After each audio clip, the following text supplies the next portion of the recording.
Congratulations, Sergio. And Rick Grinnell, who's always done a fantastic job. Thank you, Rick, very much. And Senators Jim Risch and Steve Daines for being here. We have some other people coming in a little while, very distinguished people. I've just completed a series of outstanding bilateral meetings with these leaders in the Oval Office to discuss our ties with this very important part of the universe. We're strengthening our economic partnerships, improving our security cooperation, and expanding our overall bonds. A tremendous amounts of trade was done just in the last little while. Lots of great products, military products and otherwise, are being bought from the United States. We make the best military equipment by far in the world, and they understood it, really have understood it for a while, ever since I've been in office, where we rebuilt completely our military. I want to thank all of the leaders for being here and for their dedication to a strong relationship with the USA. The nations of Central Asia, known as the C5, sit at the historical and geographic crossroads of the world. These nations were once home to the ancient Silk Road connecting east and west. Great history, tremendous, beautiful history. Today, their location in the heart of Eurasia gives them incredible importance and unbelievable potential. Sadly, previous American presidents neglected this region completely. It's an unbelievable region, and by the way, it happens to be an extremely wealthy region too. But we are fixing that mistake, and I'm committed to making America's partnership with each of these countries stronger than ever before. And I've had a relationship long before this. We've had a great relationship with some of the leaders sitting at the table, and I understand the importance of this region. One of the most important regions. A lot of people don't know that or didn't know that. One of the key items on our agenda is critical minerals. In recent weeks, my administration has strengthened American economic security by forging agreements with allies and friends across the world to broaden our critical mineral supply chains. We had a great relationship and a great meeting with President Xi of China. And we went also, as you know, our new and fantastic Prime Minister of Japan. If you take a look, what we've done is pretty amazing. We were with the President of South Korea. We went to Malaysia and lots of other places and had a lot of meetings while in South Korea. And I think it was a tremendous period of time. We took in at least $2 trillion pouring into our country.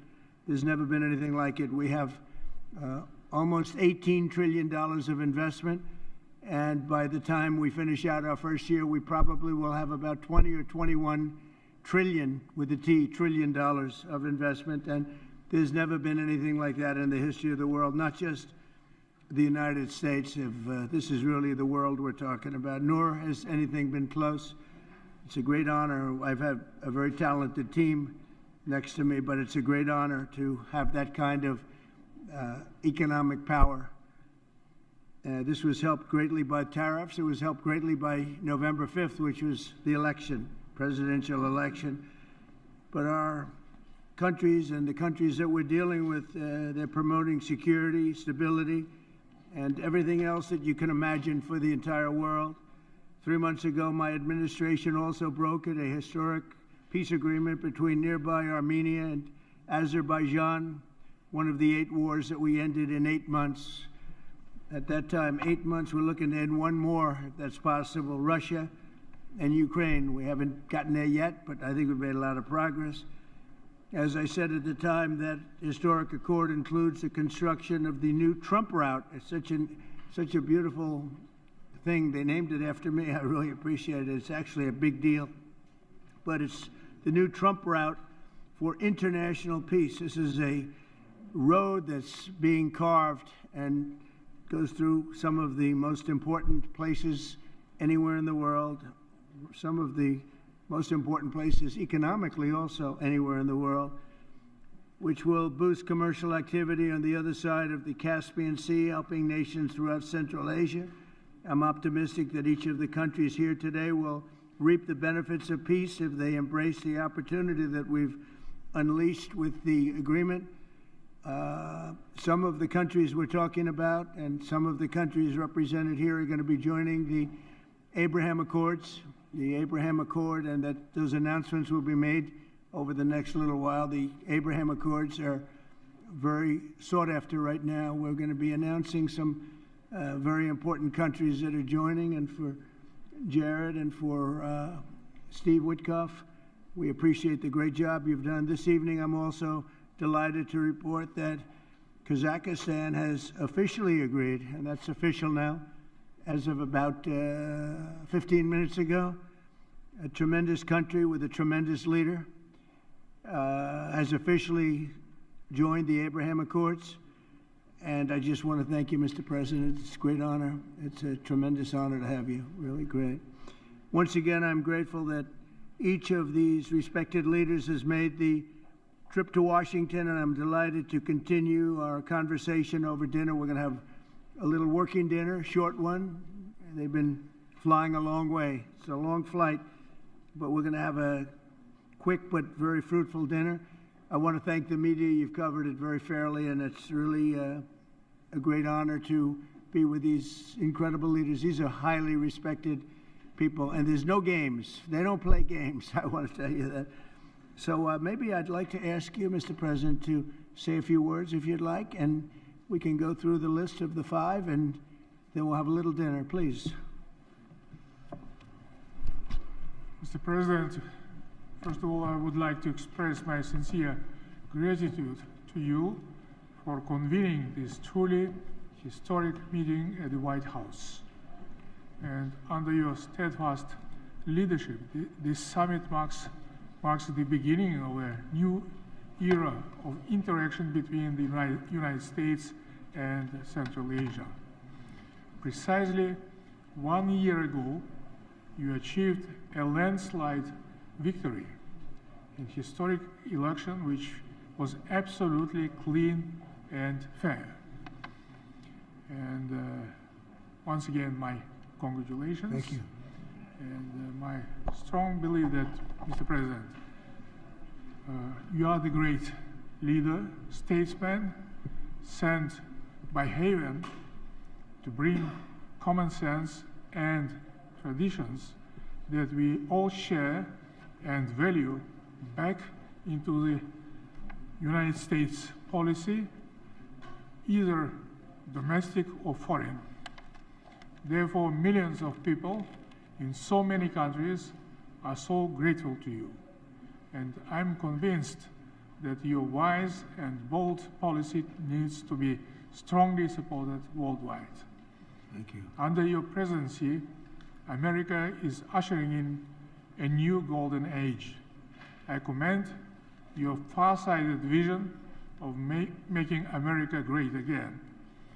This inspires me to pursue target-oriented strategy towards building just and strong Kazakhstan on the basis of my concept, law and order. As President of Peace, you, Mr. Trump, brought to an end 8 wars just within 8 months. Thus, you have evidently reinforced America, its role as a pillar of international stability. Mr. President, I highly appreciate your unwavering support to advancing Kazakh-American multifaceted cooperation. As early as in your first term in the White House, our relations have been legally fixed as enhanced strategic partnership. The United States is the largest investor with over $100 billion in our economy as its perpetuum mobile. Our trade turnover has doubled in recent years and is approaching $5 billion. We cover almost 25% of America's domestic uranium demand. Kazakhstan has become a home country for 600 American companies. So I think that it's a very good figure. And during my visit alone, our businesses are concluding deals worth over $17 billion, paving the way for even greater B2B partnership. So my political will to seize all those unique opportunities, and this will is firm, is irreversible, and I will keep all important issues under my personal attention. I have no doubts that we have very bright future as it comes to our bilateral cooperation. Thank you, Mr. Thank you, Mr. President. Great job, too. Thank you very much. Please.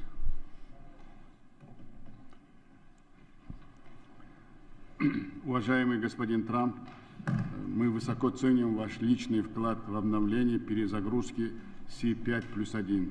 На самом деле, до этого ни один президент Америки так не относился к Центральной Азии. Мы очень, я лично и все мои коллеги очень благодарны. Мы на самом деле почувствовали вот такое внимание с вашей стороны. И это дорогого стоит для нас. И большое вам за это спасибо. На самом деле, я вам уже говорил, и сейчас хочу повторить, что мы в Узбекистане говорят, президент Трамп – это президент мира. И вы очень многое сделали для 8 войн, остановили. И я уверен, что и войну между Украиной и Россией только вы можете остановить. И мы очень на это надеемся. Сегодняшний саммит подтверждает, что Соединенные Штаты Америки рассматривают Центральную Азию как ключевого и надежного партнера. Мы вместе формируем будущее, основанное на доверии, взаимопонимании и стремлении к созиданию. Хотел бы озвучить ряд предложений. Первое. Предлагаем учредить действующий на постоянной основе секретариат формата или размещать его на ротационной двухгодичной основе в странах-участниц. Второе. Надо создать координационный совет по инвестициям и торговле на уровне министров для обеспечения системного диалога между госучреждениями и компаниями и финансовыми институтами. Считаем актуальным реанимировать идею создания фонда Центральноазиатского инвестиционного партнерства. Договоренность с DFC была достигнута в 2020 году. Третье. Готовы активно работать с Соединенными Штатами Америки по реализации крупных транспортно-коммуникационных и энергетических проектов, связывающих Центральную Азию с Южным Кавказом и Европой по маршруту Трамп. И я сегодня вам передал, что мы составили трехгодичный план нашей совместной инвестиционной программы на 34 миллиардов долларов. Это очень крупные, большие проекты, и об этом мы с вами уже и в Нью-Йорке говорили, и сегодня я вам это сказал. Так что у нас очень большая перспектива. Так, я еще раз благодарен вам, и я думаю, что мы очень многое с сегодняшним саммитом привезем с собой, и этот саммит будет историческим. Я уверен, что ваше такое отношение и отношение ко всем нам, это говорит то, что ваше внимание к укреплению Центральной Азии и Соединенных Штатов Америки. C5+1 должен стать Central Asia and the US. C5+1 have to become efficient mechanism of our practical partnership, and I propose to host our next summit in 2026 in Samarkand to establish this further. I'm pretty sure that, I'm convinced, Mr. Trump, that under your leadership it will be a strong partnership. Thank you very much for your attention, and we will be well prepared for the summit in Samarkand. Thank you very much. Great job. Thank you, Mr. President. Please. Muhterem Janobi President, President Donald Trump, I thank you very much for invitation to participate in today's very important high-level commemorative meeting in the format of C5+1, the Central Asia and the United States. You play a remarkable and highly commendable role in ensuring peace and stability in conflict regions around the world, and Your peaceful efforts are worthy of praise, and I extend my heartfelt congratulations to you, Mr. President. And today our collaboration, our wide-ranging bilateral cooperation covers different areas: trade, economy, security. As it comes to our security cooperation, we particularly have an excellent cooperation on counterterrorism, fighting extremism, and the drug trafficking. Mr. President, over 70 companies with American investment are operating in Tajikistan today, and 93% of my country is mountainous, and we have an abundance of natural resources, particularly water, hydropower, critical minerals, and rare earth materials. Tajikistan is a home for 13,000 glaciers, and approximately 60% of Central Asian water resources originate in Tajikistan, and our country is rich in strategically important minerals, including rare earth minerals and critical materials. Tajikistan is a member of both the European Union's Critical Raw Materials Club and the United States Mineral Security Partnership Instrument. And according to the United States Geological Survey, our country ranks second in the world in terms of antimony production, and is currently the largest producer of metallic antimony, which is the United States so deeply interested in, and we have a brilliant cooperation on this. And last year, antimony accounted for 97% of Tajikistan total exports to the United States. In 2024, Tajikistan produced and exported 17,000 tons of metallic antimony, primarily to the United States. And the activities of ANSO joint venture and ANSO metallurgical company in Tajikistan, with American investment by Comsat, American company, exemplify our strong and enduring collaboration. However, there are still many opportunities in terms of trade and investment, and we are interested in expanding economic and trade cooperation between our countries. So there is a good opportunity to cooperate in creating new generation of sustainable artificial intelligence data centers. And since we have a brilliant cooperation between our air companies, and since 2008, Tajikistan Somonair company had purchased 8 mid-sized Boeing aircraft with a total volume of $440 million, and this company is expected to receive 2 more modern Boeing 737 MAX 8 aircraft next year, and the total commercial package of Boeing with the Somonair exceeds $3 billion. And American companies, so we have excellent cooperation with American companies over the last 20 years, and the American companies, they're particularly interested in antimony and many rare earth minerals, which Tajikistan has abundant resources, and Tajikistan among the Central Asian countries has a very rich, boundless potential and resources in critical minerals, and we are very keen to continue closely our cooperation on security items, which we are so concerned for so far, and I wish you every bit of luck and to your endeavors as a president of peace. Thank you very much. Great job. Please. Hurmatlı masallık malumat karajatlarının öküldörü, men üçün AQSh'ın prezidenti hurmatlı Donald Trump mırza menen iki taraplı жолугушуу өткөрүү жана Борбордук Азия AQSh форматында отурумга катышуу чоң сыймык. Эң биринчиден урматтуу президент Дональд Трамп мырзага чакыруусу жылуу кабыл алганы жана эки тараптуу аймактык жана эл аралык маанилүү маселелерди талкуулоо мүмкүнчүлүгү үчүн ыраазычылыгымды билдиремин. Кыргызстан Америка Кошмо Штаттарынын өзүнүн маанилүү тышкы саясий өнөктөшү катары жогору бааларын белгилейм. Эки тараптуу жолугушуубуздун алкагында Кыргызстан менен АКШнын ортосундагы актуалдуу маселелер, ошондой эле Борбор Азия өлкөлөрү менен кызматташууну бекемдөөгө багытталган темалар талкууланды. Кыргыз-Америка мамилелерине карата 4 багытты белгилегим келет. Экономика жана инвестициялар, туризм, гидроэнергетика, санарип экономика, жасалма интеллект, IT чөйрөсү, коопсуздукту жана туруктуулукту камсыздоо. Бул өңүттө Кыргыз тарабы урматтуу президент Дональд Трамп мырзанын глобалдык туруктуулукту бекемдөөгө жана дүйнөнүн бул бурчунда жаңжалдарды токтотууга кошкон олуттуу салымын жогору бааларын баса белгилейм.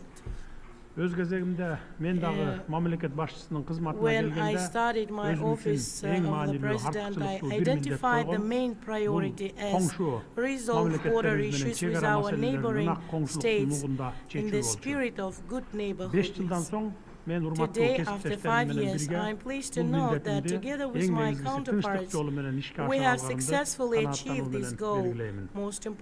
Жыйынтыгында Борбордук Азия аймагынын дүйнөлүк саясаттагы ролу өбөгөйсүз өсүп, биз менен кызматташууну бекемдөөгө ири державалардын кызыгуусу күчөп жатат. Бул өңүттө С5+1 форматы саясий диалогду өнүктүрүүгө максатталган маанилүү аянтчага айлангандыгы мени абдан кубандырат. Жагымдуу мүмкүнчүлүктөн пайдаланып, президент Трамп мырзага President Donald Trump for initiating and hosting today's summit, and we билдиремин. really feel warm hospitality. We highly value this step and regard it as a demonstration of the United States' goodwill and commitment towards Central Asia and friendship. I am confident that our joint efforts will lead to concrete, mutually beneficial outcomes for both nations and people. Thank you very much for your attention. Thank you very much. Thank you very much. Please. I thank you, Mr. President. First of all, I would like to express my deep gratitude, Mr. President, for the invitation to attend this C5 Central Asia plus US Summit. We consider we recognize the good results that made since the development of this format, and of course we expand the cooperation in such strategically important areas as security, economy, energy and environment. We believe that the results of this summit will lead us to further expansion of multi-phase cooperation between Central Asia and the United States of America. I do appreciate, Mr. President, for your warm hospitality. I do appreciate. Thank you very much, and thank everybody. We'll have a little more to discuss, but a lot of progress has been made today, and it's a great honor to have you with us in the United States of America. Thank you. And to the media, maybe a couple of questions, ideally on this topic, please. Please. Kazakhstan and the US have signed over $17 billion in new deals in aviation, minerals, and digital technology. In your view, which area of this partnership matters most? And second question, President Trump, when can we report that you will be the first US president to visit Kazakhstan? When will you be our guest? I think it's very possible that we'll do that.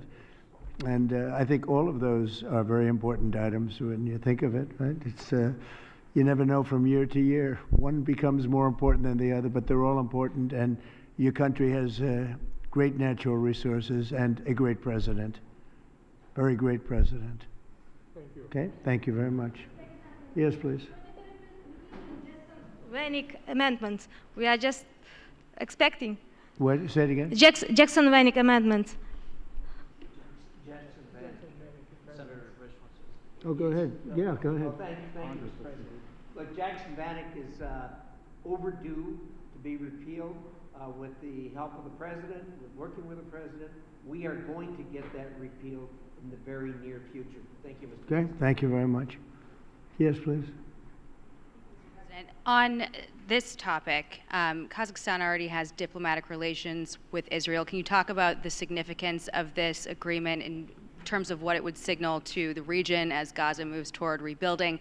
And on the shutdown, there's been discussion about potentially a deal, but it would involve rehiring the federal workers who were laid off. What's your opinion of that? Well, we're going to see about the shutdown. Look, the shutdown is caused by the Democrats, and we're not going to spend $1 trillion or $1.5 trillion on health care for people that came into our country illegally, many of them from prisons and many of them drug dealers and murderers, 11,888 murderers. We're not doing that, so we'll see about that. We shouldn't, they should have, as they've done always in the past, it should have just been extended. It could have been extended very easily, and it should have been. Yes, please. The Abraham Accords is significant, sir, given that they already have diplomatic relations with Israel, what this agreement is supposed to signal? You want to answer that, please? Yeah, so I think the diplomatic significance is that it gives great momentum to the Abraham Accords. And to recap for those those who are listening who don't appreciate, the Abraham Accords, of course, is the historic agreement struck by the president in the first term to rebuild the alliance structure and the relationships between Israel and a number of the majority Muslim countries in that region of the world. What the president has done is actually signaled that the momentum of the Abraham Accords is alive and well in the second administration. I think it's not just going to be Kazakhstan, but also a number of other countries that join in the months to come. So it's a great signal, a great act of friendship, and a great sign that the Abraham Accords is alive and well. Marco? I think that's the wrong way to analyze it. There's a lot of countries that have diplomatic relations with one another. The Abraham Accords is a partnership. It's an enhanced relationship beyond just diplomatic relations and having embassies in each other's capitals. It is, and it's not just with Israel, it's with all the other countries that are part of the accord. You're now creating a partnership that brings special and unique economic development on all sorts of issues that they can work on together. So that's really the benefit of it, and the strength of it is to have majority Muslim countries, the Jewish state, able to partner on things to show the world that it is possible. Essentially, we've really expanded the Abraham Accords, and one of the reasons is we are right now in negotiations or talks with many countries that really wanted to come in, but they couldn't because of the status of Iran. When Iran had a possibility of nuclear weapons, which they do not have now, when Iran was the bully of the Middle East, let's call it the bully of the Middle East, which it isn't anymore, they had a hard time going against that. I understand that. Now that Iran has been very much decimated in terms of their nuclear and in terms of their regular, because of the actions we took with those beautiful B-2 bombers and other things, people really want to come in, and so we are in very active discussions with the more traditional potential members of the Abraham Accords. The four originals are phenomenal, and they're doing really well. They're making a lot of money with trade and other things being in the Abraham Accords, and we're expanding it a little bit. When a few of these countries come in, that's a great expansion, and these are very substantial countries, so we consider that a great honor. It was brought to our attention that they wanted to do that, and we think that's great. So it's really an expansion of the Abraham Accords, okay? Hi, Mr. Yeah, please, President. go ahead. Yes, thank you so much for your time, sir, on these important issues. I wanted to hear if you have an update on the Russian oil sanctions. We're seeing reports that the exports are way down. So how do you think that could affect the war in Ukraine, the United States' interests, and your partners here tonight, too? Well, I can say that the exports from Russia are way down. We just like to see an end to the war. We'd love to see an end to that war. So many people are being killed. A lot of Russian soldiers are being killed. So we think at some point they're going to get very smart and they're going to do that. So, yeah, the Russian exports are substantially down. What is your Trump doctrine on foreign policy, is in particular related to South and Central Asia and China? Well, look, we had a tremendous meeting, as you know, with President Xi in China, and my doctrine would be denuclearization, because we have enough nuclear. We're number one, Russia's number two, China's number three, way behind, but they'll be even in 4 or 5 years. They're, working overtime on nuclear weapons. I think that denuclearization would be a great thing. We could blow up the world 150 times. There's no need for this. So I really think we're going to have, I've spoken to President Putin about it. I've spoken to President Xi about it. and everybody would like to spend all of that money on other things, people that really, things that can benefit people now. So I think something like that could happen, the denuclearization. It's really, I want peace through strength, but we want peace all over the world, and we're very close to getting it. We had a lot of wars raging that people didn't know about. Now they're not raging anymore. We have one left, and we're going to hopefully get that taken care of. Yes, sir, go ahead. President, do you have an update on how soon that international stability force may be on the ground in Gaza? Very soon. It's going to be very soon. And Gaza is working out very well. And you haven't been hearing too much about problems. And I'll tell you, we've had countries that have volunteered. If there's a problem with Hamas, as an example, or a problem with anything, but they volunteered to, on a single basis, go in and take care of it. We have very powerful countries in this coalition. And it's not, this is because I've heard some of the press saying, well, it's a very tentative, or it's not tentative. This is a very strong peace. This is peace in the Middle East. Hamas is a very small part of it, very, very small part. And if they don't do as they said, if they don't behave, then they've got themselves a big problem, a really big problem like they've never had. But so far, it seems to be working out very well. But that's a very small part of what we're talking about. That's a part of Gaza. You're going to have a very, I think we can say, Marco, we have a very strong peace. This is a strong peace. We have many countries involved in the Middle East. Essentially, these countries are all involved. They want to see peace in the Middle East. And Marco, what would you say about that? No, I think that's right, Mr. President, and you deserve a tremendous amount of credit for making that possible. And now I think the only reason why it's going to continue to happen is because of the President's role in this. So there's work being done at the United Nations now to come up with a resolution that creates the framework internationally so that these countries who are all volunteering, as you know, Mr. President, to be a part of the stabilization force can come aboard. But they need this UN mandate in order to be able to do it. And we've made a lot of progress over the last few days. And Jared Kushner and Steve Woodcock have been working very hard on that. And today was a good day on that front. Okay. Yeah, go ahead, please. Fox. Will you discuss the Abraham Accords when you meet with the president of Syria? Well, we're going to meet, and I think he's doing a very good job. It's a tough neighborhood, and he's a tough guy. But I got along with him very well, and a lot of progress has been made with Syria. That's a tough one, but a lot of progress has been made. We took the sanctions off at the request of Turkey, at the request of actually Israel, at the request of a few different countries, and we took the sanctions off to give them a chance. And frankly, Iran has been asking if the sanctions could be lifted. Iran has got very heavy U.S. sanctions, and it makes it really hard for them to do what they'd like to be able to do. And I'm open to hearing that, and we'll see what happens, but I would be open to it. But we did take the sanctions off Syria in order to give them a fighting shot. And I think so far I think he's doing a very good job so far. Fox? Thank you, Mr. President. A federal judge said tonight that the administration has to fully fund SNAP. It's the latest in a back and forth, and the Justice Department said they're going to appeal it. What's your message to folks as they work this out in the courts and in Congress as we're heading into Thanksgiving? You want to go with that? Yeah, look, Jackie, it's an absurd ruling because you have a federal judge effectively telling us what we have to do in the midst of a Democrat government shutdown, which what we'd like to do is for the Democrats to open up the government. Of course, then we can fund SNAP, and we can also do a lot of other good things for the American people. But in the midst of a shutdown, we can't have a federal court telling the president how he has to triage the situation. We're trying to keep as much turned on. We're trying to keep as much going as possible. The president and the entire administration are working on that, but we're not going to do it under the orders of a federal judge. We're going to do it according to what we think we have to do to comply with the law, of course, but also to actually make the government work for people in the midst of the Democrat government shutdown. If they would like to end this, we would welcome working with them to end this government shutdown, and then we wouldn't have to triage what we're going to fund and what we're not going to fund. And the last thing that I'll say is the American people are unfortunately about to start suffering some very real consequences because of the shutdown.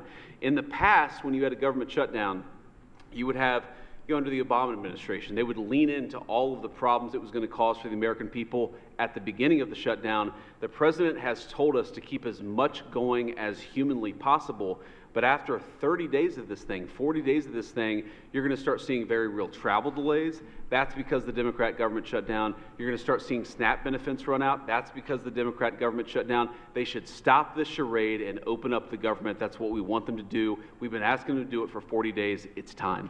And you know, one other thing, our country has to remain very liquid because problems, catastrophes, wars, could be anything. We have to remain liquid. We can't give everything away based on a number. Here's an example. When I was president, the number that you're talking about was a tiny fraction of what it is now. Biden went totally crazy, gave it to anybody that would ask, gave it to people that were able-bodied, had no problem. Anybody that would ask, we get the number. And it's many times the number of people are on. That wasn't meant for that. It was meant for people that had real problems, in many cases people that were down and out, people that could be saved. It wasn't meant for people that could do whatever they want, the people that say, well, I don't think I'll work, I'll just, collect this money. Take a look at the number of what it was during my administration and what it was during the Biden administration. It went up many, many times my first term. One other thing, a number came out today that was amazing. Walmart. I trust Walmart, Arkansas, great place, Arkansas, great company, Walmart. They announced today, after many years, they do this every year for many years, that Thanksgiving for the United States of America under Donald Trump as president is 25% less for Thanksgiving meal with all the trimmings than it was under Sleepy Joe Biden's administration. So we talk about affordability. I think that's the best chart. That's better than a poll. That's better than anything I can think of. So Walmart, which everybody trusts, and I trust, and everybody trusts Walmart, they're not looking to do anything except give the numbers. And they have for many years. They talk about the cost of Thanksgiving and the cost of living through Thanksgiving and enjoying Thanksgiving. For Joe Biden, it was 25% more than it is for me. At a later time, our energy costs are way down, our groceries are way down, everything is way down, and the press doesn't report it. The press reports whatever the con people say. I call the Democrats con men and women. They make up numbers. But when you look at 25% reduction in costs for Thanksgiving between Biden and me, meaning this administration, that's a tremendous number. It's the biggest reduction in cost in the history of that chart or whatever it is they do. They do a synopsis of everything. They cover every element of Thanksgiving meals, 25% down. So I don't want to hear about the affordability because right now we're much less. If you look at energy, we're getting close to $2 a gallon gasoline. With Biden, it was $4.50, $5. Another thing, inflation. We had the worst inflation in the history of our country. Now we have virtually no inflation at all. It's down at a very low number and a very normal number. So the affordability is much better with the Republicans. The only problem is the Republicans don't talk about it. And Republicans should start talking about it and use their heads because we have great numbers. We have and they're going to only get better when all these jobs open up, all these factories open up that are being built all over our country. We are building auto plants. We're building AI plants. We're leading in AI over China and everybody else. When all of these plants start opening, we're going to have a revolution, a positive revolution, economic revolution like never before. Thank you very much, everybody. Thank you.